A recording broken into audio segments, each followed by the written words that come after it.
اور یہ میرا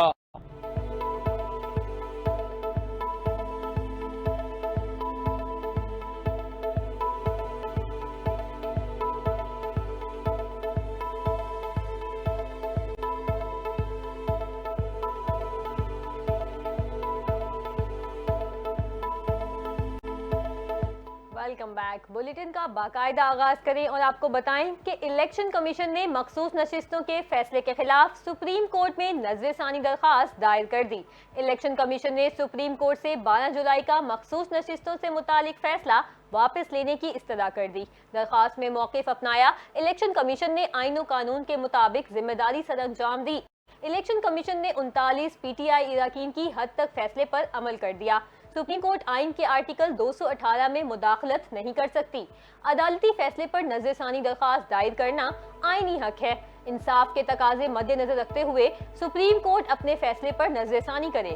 درخواست میں مزید کہا گیا ہے، الیکشن کمیشن نے کسی قانونی عدالتی فیصلے کی غلط تشریح نہیں کی۔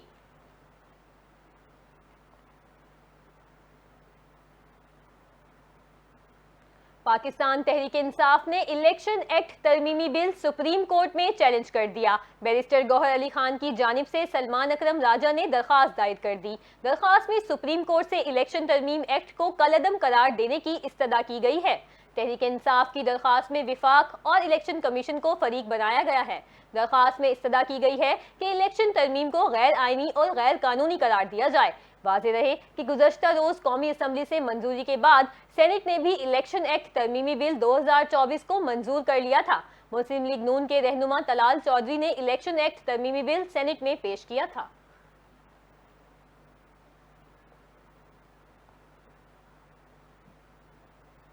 امیر جماعت اسلامی حافظ نعیم الرحمان کا کہنا ہے، حکومت نے سنجیدگی نہ دکھائی تو بل نہ بھرو تحریک شروع کر دیں گے۔ راولپنڈی میں میڈیا سے گفتگو کرتے ہوئے امیر جماعت اسلامی حافظ نعیم الرحمان کا کہنا تھا، ہمارا دھرنا سیاسی نہیں اور نہ ہی ہمارے مطالبات ذاتی ہیں۔ پاکستان اس وقت برے حالات میں ہے، ملک کی معاشی صورتحال بہت خطرناک ہے، حکومت کو ذمہ داری کا مظاہرہ کرنا چاہیے۔ ان کا کہنا تھا، غریبوں کو ٹیکس سے مستثنی قرار دینا چاہیے، لیکن حکومت نے تمام بوجھ غریب عوام پر ڈال دیا ہے۔ ہر سال تنخواہ دار طبقہ ہی ٹیکس دیتا رہا ہے۔ تعلیم مہنگی ہونے سے لوگوں کی پریشانیوں میں اضافہ ہو گیا۔ پاکستان کے عوام وہ بل کیوں ادا کرے جو بجلی وہ استعمال نہیں کر رہے؟ صنعتیں بند ہو رہی ہیں، کاروبار متاثر ہو رہے ہیں۔ چھوٹے کسانوں پر نہیں، بڑے جاگیرداروں پر ٹیکس عائد کریں۔ مہنگی بجلی سے متعلق سوال پر حافظ نعیم الرحمان کا کہنا تھا، فورینزک آڈٹ سے معلوم ہوگا کتنے آئی پی پیز کے معاہدے غلط ہوئے ہیں۔ پیٹرول پر عائد لیوی ختم کرنے کا کہتے ہیں تو کہا جاتا ہے پیسے کہاں سے آئیں گے؟ ایک سوال کے جواب میں امیر جماعت اسلامی کا کہنا تھا، سودی نظام کی وجہ سے ملک کی معیشت تباہ ہو گئی۔ حکومت کو متبادل ذرائع سے کا طریقہ بھی بتایا ہے، لیکن حکومت بینکوں کا نقصان نہیں کرنا چاہتی۔ امیر جماعت اسلامی پاکستان کا کہنا تھا، ہم نے حکومت سے وہی مطالبات کیے ہیں جو حکومت کے بس میں ہیں، لیکن حکومت مذاکرات میں سنجیدہ نہیں۔ 2 ملاقاتوں کے بعد کمیٹی گمشدہ ہو گئی۔ گزشتہ روز بھی پھر ہم سے رابطہ کیا گیا۔ ہم نے گزشتہ روز بھی حکومت کمیٹی کو خوش آمدید کہا۔ انہوں نے مزید کہا کہ کل ہم مری روڈ پر مارچ کریں گے۔ 11 اگست کو لاہور، 12 اگست کو پشاور اور 16 اگست کو ملتان میں جلسہ اور دھرنا ہوگا۔ حکومت نے سنجیدگی نہ دکھائی تو بل نہ بھرو تحریک شروع کر دیں گے۔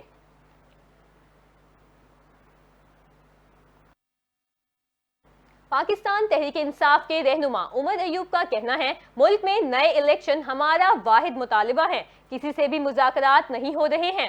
ملک نئے الیکشن کی طاقت رکھتا ہے۔ شہباز شریف اور مریم نواز یہ سب لوگ کدھر بھاگیں گے؟ حسینہ واجد تو بھارت چلی گئی تھی، یہاں سے ہیلی کاپٹر نہیں جائے گا۔ میڈیا سے گفتگو میں رہنما P T I Omar Ayub نے کہا، جو ایکٹ منظور کیا گیا وہ مکمل غلط اور منفی ہے۔ یہ ایکٹ صرف پی ٹی آئی کا راستہ روکنے کی بھونڈی کوشش ہے۔ اس ایکٹ کو ہر جگہ چیلنج کریں گے۔ یہ قانون اور آئین کے مکمل منافی ہے۔ ثوابی کا جلسہ سب نے دیکھا۔ پی ٹی آئی رہنما نے کہا، ہمارا چوری کیا ہوا مینڈیٹ واپس کیا جائے۔ ایک فائنانس طالب علم ہوتے ہوئے بتا سکتا ہوں، یہ عوام دشمن بجٹ ہے، مہنگائی مزید بڑھے گی۔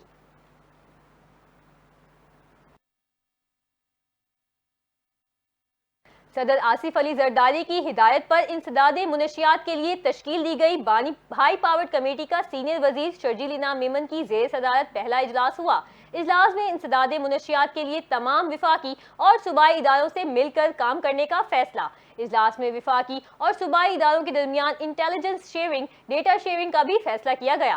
حکومت سندھ کی جانب سے منشیات کی عادی افراد کے بجائے بحالی کے مرکز میں اضافے کا فیصلہ۔ سیکرٹری تعلیم نے بریکنگ میں کہا، سندھ میں 11,000 رجسٹرڈ نجی اسکول ہیں۔ تمام اسکولوں کی انتظامیہ نے مکمل تعاون کی یقین دہانی کروائی ہے۔ تعلیمی اداروں اور طلبہ میں منشیات کی روک تھام کے لیے پی ٹی آئی کو اعتماد میں لینے کا بھی فیصلہ کیا گیا ہے۔ سینئر وزیر شرجیل انعام میمن نے کہا، صدر آصف علی زرداری کی ہدایت پر قائم کی گئی ہائی پاورڈ کمیٹی کا مقصد انسداد منشیات کو یقینی بنانا ہے۔ معاشرے میں منشیات کے اثرات بڑھتے جا رہے ہیں، اس کو روکا نہیں گیا تو معاشرہ ہاتھوں سے نکل جائے گا۔ نئی نسل بہت زیادہ متاثر ہو رہی ہے۔ حکومت اس لعنت کو جڑ سے اکھاڑ پھینکنے کے لیے پرعزم ہے۔ صورتحال تشویشناک ہوتی جا رہی ہے۔ سب کو سنجیدگی کے ساتھ بھرپور طریقے سے کام کرنے کی ضرورت ہے۔ صدر آصف علی زرداری نے صدارت سنبھالتے ہی پہلے اجلاس میں منشیات کے خاتمے کی ہدایت جاری کی تھی۔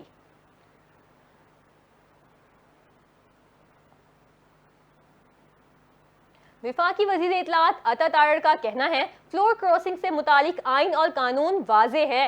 قوانین کہتے ہیں 3 دن میں کسی پارٹی میں شمولیت ضروری ہے۔ ایک قانون پہلے ہی موجود تھا۔ جسٹس امین الدین خان، جسٹس نعیم افغان نے سوال اٹھائے، آئین کہتا ہے متناسب نمائندگی کے حساب سے نشستیں دی جائیں۔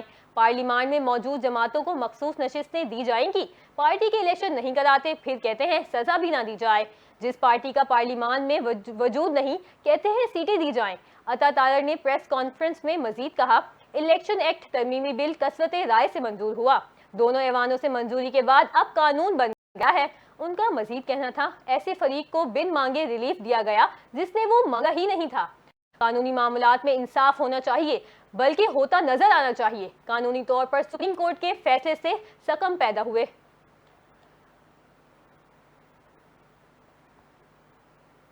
رکن قومی اسمبلی شیر افضل مروت نے کہا، مجھے پی ٹی آئی سے نکالنے کا لیٹر جعلی ہے، میں خود تحریک انصاف ہوں۔ رکن قومی اسمبلی شیر افضل مروت کا کہنا تھا، کراچی کے ایک صاحب کا کوئی کام نہیں تھا تو میری رکنیت منسوخی کا جعلی لیٹر نکال دیا۔ رکن قومی اسمبلی کا کہنا تھا کہ بانی پی ٹی آئی اور ورکرز کا فیصلہ میرے حق میں ہوگا اور ثوابی جلسے میں لوگوں نے یہ ثابت بھی کیا۔ ان کا کہنا تھا، میں خود تحریک انصاف ہوں، پی ٹی آئی یا بانی پی ٹی آئی میں ہیں یا ورکرز ہیں۔ انہوں نے مزید کہا کہ ثوابی جلسے میں ورکرز نے میرے نام کے نعرے لگا کر اپنا فیصلہ سنا دیا ہے۔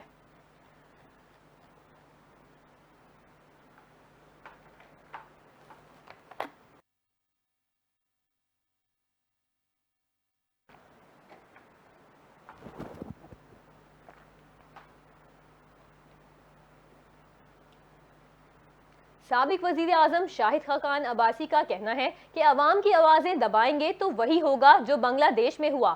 بنگلہ دیش میں جو ہوا اس میں پاکستان کے لیے بہت سے سبق ہیں۔ سابق وزیر اعظم شاہد خاقان عباسی کی کراچی احتساب عدالت میں پیشی کے بعد میڈیا سے گفتگو میں کہا، اگر پاکستان کے نوجوان یا طالب علم نوکریاں نہ ملنے کے خلاف سڑکوں پر آ گئے تو کیا بنے گا؟ بنگلہ دیش میں آئین کی نفی ہوئی جس کا نتیجہ پوری دنیا نے دیکھ لیا۔ معیشت سیاسی عدم استحکام سے کمزور ہوئی۔ ان کا مزید کہنا تھا کہ آئی پی پیز آپ نے دعوت دے کر لگوائے تھے۔ آئی پی پیز سے متعلق حقائق عوام کو بتانے چاہیے۔ پاکستان واحد ملک ہے جس کا احتساب کا ادارہ خود قابل احتساب ہے۔ کراچی میں میڈیا سے گفتگو کرتے ہوئے ان کا کہنا تھا کہ موجودہ حکومت نے کہا تھا کہ نیب کے ادارے کو ختم کریں گے، مگر آج یہی حکومت اس کے ہاتھ مضبوط کر رہی ہے۔ انہوں نے بتایا کہ 4 ترامیم کے بعد بھی احتساب کے ادارے کی حالت نہیں بدلی۔ ارب پتی ہو کر نیب کے افسران ادارے سے گئے ہیں۔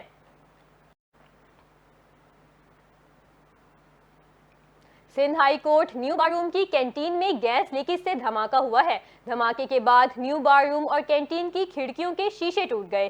دھماکے سے Sindh high court bar room کی دیواروں کو بھی نقصان پہنچا ہے۔ Bomb disposal squad Sindh high court پہنچ گیا۔ D I G south Asad Raza کا کہنا ہے، نیو بار روم میں دھماکہ صبح 6:15 بجے ہوا۔ رات سے کینٹین میں گیس لیک ہو رہی تھی۔ ڈی آئی جی اسد رضا نے کہا، صبح عملے نے بجلی کا سوئچ آن کیا تو دھماکہ ہو گیا۔ واقعے میں کوئی جانی نقصان نہیں ہوا۔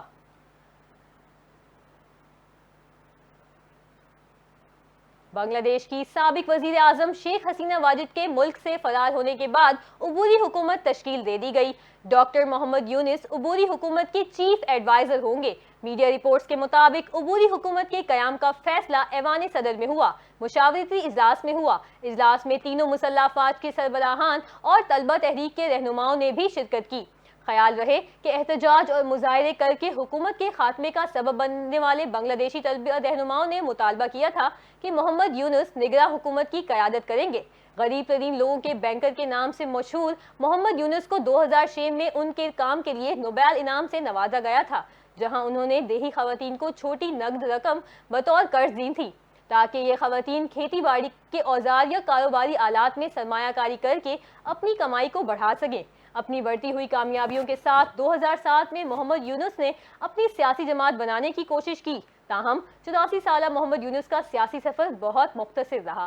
لیکن محمد یونس کے سیاسی مقاصد سامنے آنے سے شیخ حسینہ بہت برہم ہوئی تھی۔ ان پر غریبوں کا خون چوسنے کا الزام بھی عائد کیا تھا۔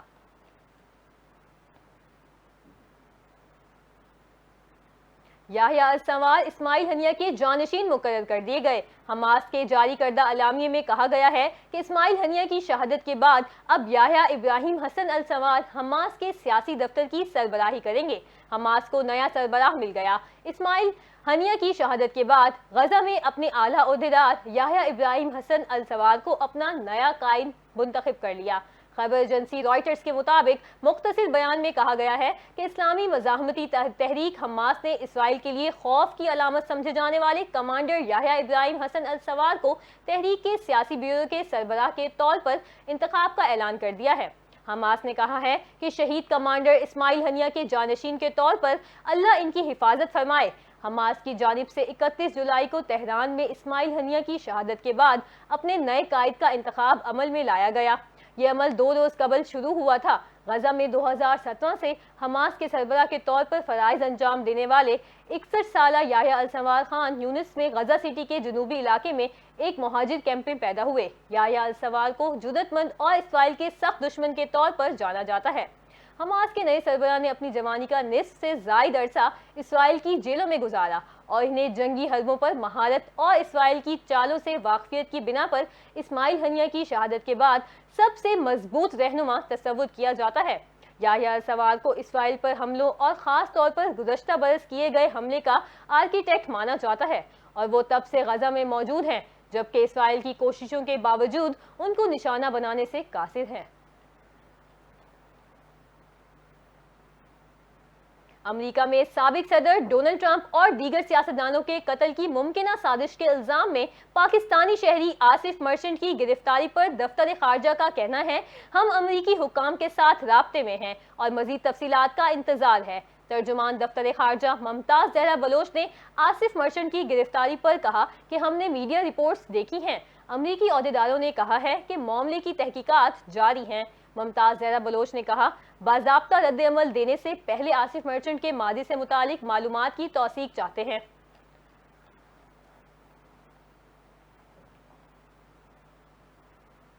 پاکستان کے صف اول کے athlete javelin throw Arshad Nadeem Olympics میں پاکستان کا نام روشن کے لیے خود امید ہے۔ ارشد ندیم کا کہنا ہے میں اولمپکس میں پاکستان کا نام روشن کرنا چاہتا ہوں۔ انہوں نے کہا امید ہے نیرج چوپڑا میں اور اپنے ملک کا نام روشن کریں گے۔ نیرج ایک اچھا دوست ہے، ہم فائنل راؤنڈ پر فوکس کریں گے۔ پاکستانی ایتھلیٹ کا کہنا تھا خود امید ہوں کہ فائنل میں اچھا رزلٹ دوں گا۔ انہوں نے کہا سپورٹ کرنے پر شائقین کا مشکور ہوں، میں فارم میں ہوں، فٹ ہوں اور ردھم میں ہوں۔ ارشد ندیم کا کہنا تھا قوم میری کامیابی کے لیے دعا کرے، میرا فائنل 8 اگست کو ہے۔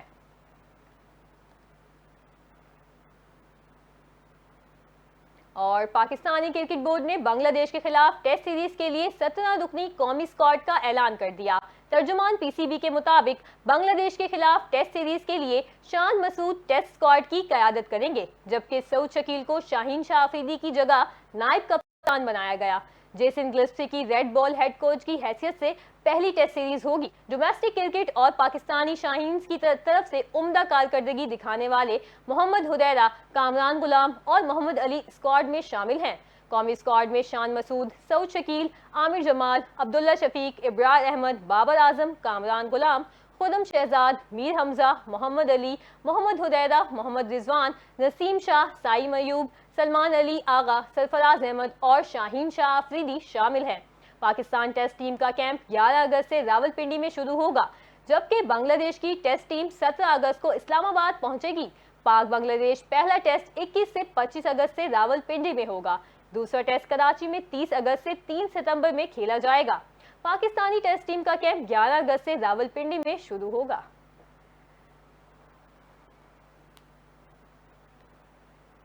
اب تک کے لیے اتنا ہی۔ مزید خبروں اور اپڈیٹس کے لیے دیکھتے رہیے NTN نیوز۔